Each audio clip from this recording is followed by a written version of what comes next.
நேயர்களுக்கு வணக்கம். நான் கலைப்பிரியா பழனி. இன்னைக்கு நம்ம கூட யாரு இருக்காங்க அப்படின்னா டாக்டர் தீபா அருளாளன் மேம் தான் இருக்காங்க. வணக்கம் மேம். வணக்கம்மா. எப்படி இருக்கீங்க? நல்லா இருக்கேம்மா, நீங்க நல்லா இருக்கீங்களா? இப்போ தமிழ் புத்தாண்டு வரப்போகுது. 2026 தமிழ் புத்தாண்டு இது எப்படி இருக்கு மேம் பொதுவா? பொதுவாவே பாத்தீங்கன்னா இந்த தமிழ் புத்தாண்டு பராப வருடம் எல்லா ராசிக்கும் ரொம்ப நல்லது நடக்க போகுது அப்படின்றதம்மா உண்மை. காரணம் என்ன அப்படின்னா 1/6/2026 குரு பயிற்சி நடக்க போகுது. குரு பயிற்சி நடந்து குரு மிதுனத்துல இருந்து கடகத்துல உச்சம் பெற்று அமர போறார். அவருடைய உச்ச பார்வை 9ஆம் பார்வை சனி மேல படிய போகுது. ஆக மேஷத்துக்கு 7 நாட்டு சனியா இருக்காரு சனி பகவான். அதே மாதிரி பாத்தீங்கன்னா கன்னிக்கு கண்டக சனியா இருக்காரு. சரிங்களா?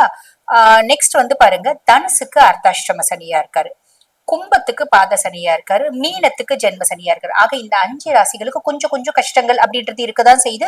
அதுவும் 6ஆம் மாசம் வரைக்கும் தான். இவரு இந்த சனி மேல குருனோட பார்வை படியறதுனால சனி இந்த 5 ராசிகளுக்கு ஆல்மோஸ்ட் கெடுதலை செய்யணும் அப்படின்ற ராசிகளுக்கே அவன் கெடுதல் பலன்களை செய்ய முடியாது. ஆல்மோஸ்ட் நல்லிஃபை ஆயிடுறான். அதுக்கும் மேல மீதி இருக்க ராசிகளுக்கு அவன் நிறைய நல்லதுதான் செய்ய போறான். இன்னும் கொஞ்சம் ஃபாஸ்டா நல்லது செய்ய போறோம் அப்படின்றதம்மா உண்மை. அடுத்தது ரிஷபராசிக்காரர்களுக்கு இந்த பராபவ வருடம் எப்படி இருக்கு? இந்த இந்த வருடம் தமிழ் புத்தாண்டு ரொம்பவே எக்ஸ்ட்ராடினரியா இருக்கக்கூடிய முதல் ராசி ரிஷபம் தான். ரிஷபம் கடந்த பல வருடங்களா நல்லா இல்லை அப்படின்னு சொல்லலாம். ரொம்ப நாளா நல்லா இல்லை, நான் பிறந்ததுல இருந்தே நல்லா இல்லை அப்படின்னா ரிஷபத்தை சொல்லலாம். காரணம் என்ன அப்படின்னா உண்மையான அன்புக்காக இயங்கக்கூடிய பர்சனாலிட்டிஸ். இவங்களோட தேடுதல் எல்லாம் உண்மையான அன்பு, பாசம், லவ், ரொமான்ஸ் இதை நோக்கியே இருக்கும். அதெல்லாம் மூட்டை கட்டி வச்சுட்டு எனக்காக நான் வாழறேன், எனக்காக நான் பேக்கப் பண்ணி வச்சுக்கிறேன் அப்படின்னு யோசிக்கக்கூடிய காலகட்டம் இந்த வருடம் அப்படின்னு சொல்லலாமா. எதை பேஸ் பண்ணி சொல்றோம் அப்படின்ற ஒரு யோசனை இருக்கும் இல்லைங்களா உங்களுக்கு? லாபஸ்தானத்துல சனி இருக்கான்.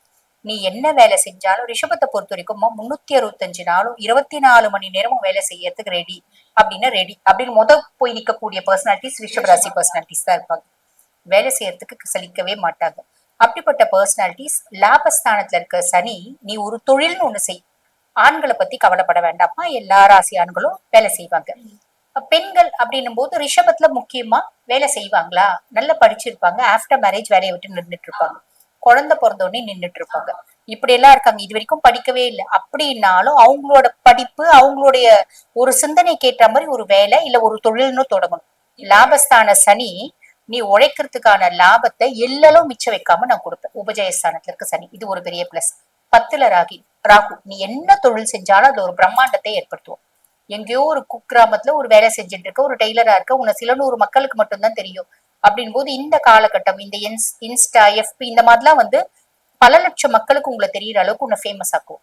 சோ தொழில் ஒண்ணு செஞ்சாதானே அவனாலையும் பண்ண முடியும். 6ஆம் மாசத்துக்கு மேல குருனோட பார்வை ராகு மேல இருக்காது. அப்ப உன்னோட ஆரோக்கியத்துல கவனம் வச்சுக்கணும். ரொம்ப திருஷ்டி, ஓம்பல் இதெல்லாம் வரும். அதே மாதிரி ப்ரெஷர்ஸ் அதிகமாகும் போது நெக்லிஜென்ஸ் இருந்துடக்கூடாது வேலையில.